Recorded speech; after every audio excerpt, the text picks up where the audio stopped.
Hôm qua cái vụ hôm qua cái vụ hiệp vịt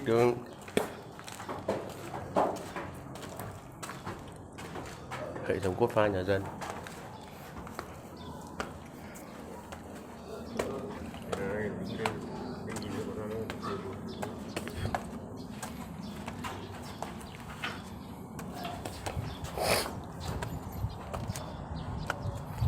Hôm nay em đi làm nhà dân nhá.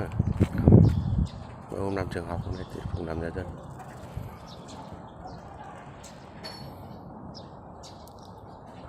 Cầu thang lên tầng 2.